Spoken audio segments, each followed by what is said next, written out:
Hi, welcome to this somewhat episode of ForageCraft. So I was building, I wanted to come up with what I want the statues to look like before I decided to build them in video, so I just built them in a super flat world that I have separate, which is where I built that. So I have three different types of statues that I may want to put on my base. But like these, if you want to copy them, it's fairly simple.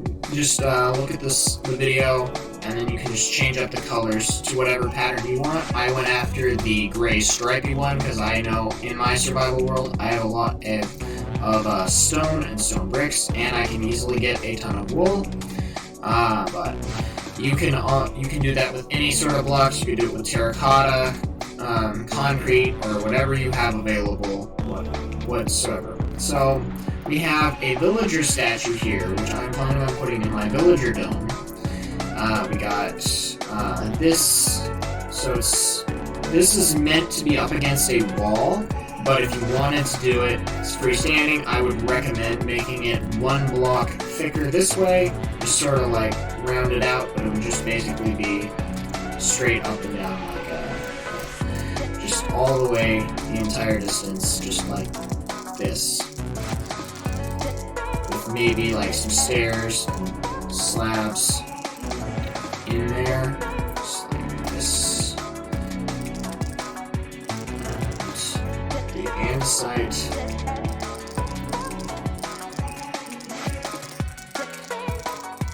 Like so.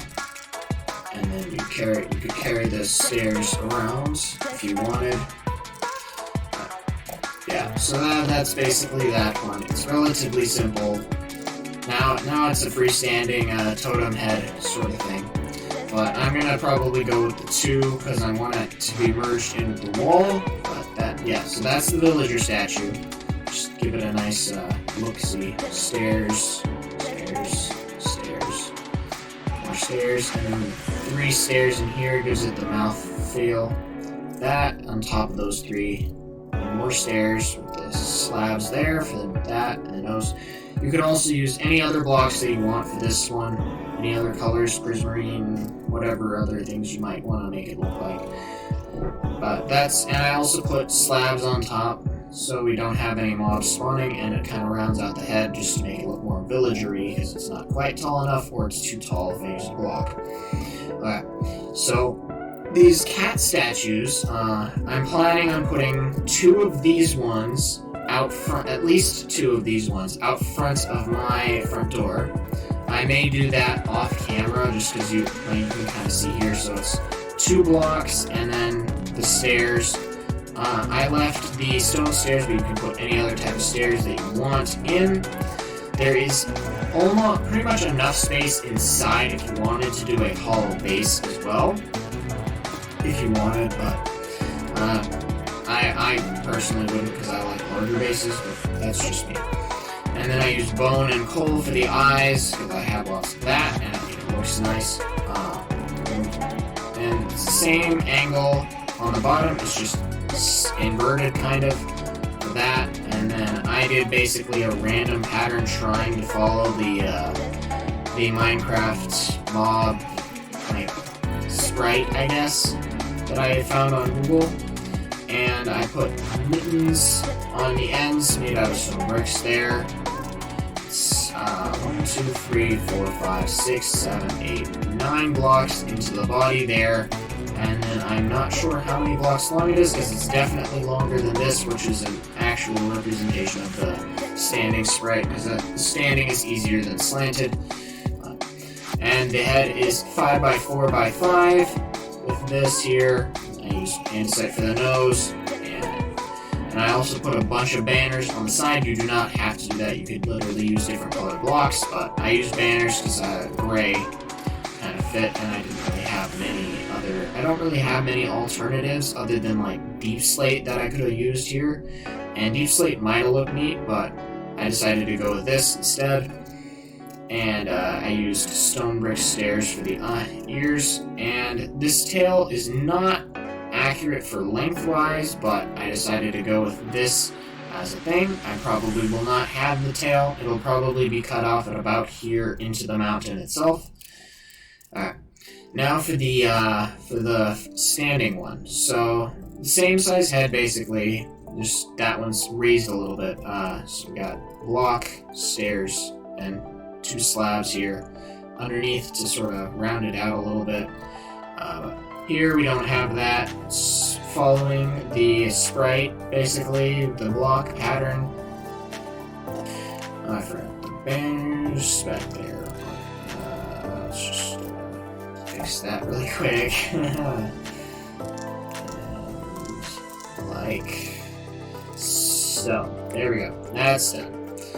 Got the banners on there, and then the racing stripes on the back. I decided to keep in line with this, but you do not have to do that. You can do whatever you wanted, and this was also following the sprite with the slabs up top here to give it some depth with the shoulder. The bottom is like this. I did not do mittens on this one. I'm not really feeling the mittens on this one, but I decided to leave them just so you could kind of see my idea for that. And got in here, got 2 extra slabs here to sort of round out that as well. But yeah, so that's what this is. I guess I'm not sure if let's see, I should have thought about this before I started recording. I think we're gonna head on back for the ForageCraft server, and I'm gonna work on building the villager statues and the rest of the villager room, sort of like building the rest of that in the villager dome, just sort of wrap up that and sort of get that out of the way, get the villager dome finished so I can start working on the front door. And we'll get these cat statues will be there at some point in the future. Yeah, for now, I guess I'll catch you in a bit when I'm back working on the villager dome. Catch you then. Okay, welcome back. We're now on the ForageCraft server. I did a little bit of work in between, so I dug this tunnel between the stairs on this side of the storage room and the entry hall, which is right here. We just did that, and it's a little, yeah. And we have this one over here. Yeah, so we're gonna go down and work on the villager statues. I'm thinking 3. But that can change to 5 if I decide that I think 3 is too few. I'm thinking of putting at least 1 in the center here, and then 1 on each side. Not quite sure. I'm not quite sure if and when I will be. Well, we'll see as I continue building. I'll figure out where I want them, but we'll just get down to the montage now. I'm a little tired today, but yeah, let's keep going.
Okay, so that's going to be the end of this episode.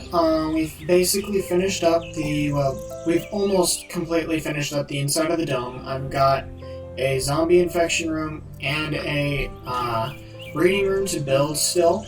I'm not sure. I'm planning on doing that soon, but those will probably each be a separate episode, just so I can do a sort of tutorial, air quotes, style video on that sort of topic.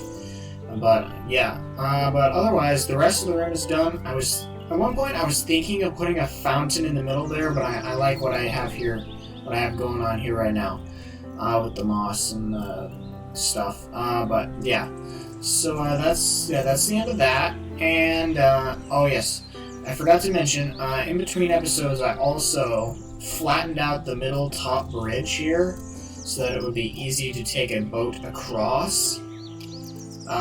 So that I can easily get them to either side wherever I need the boats for the new villagers when they come.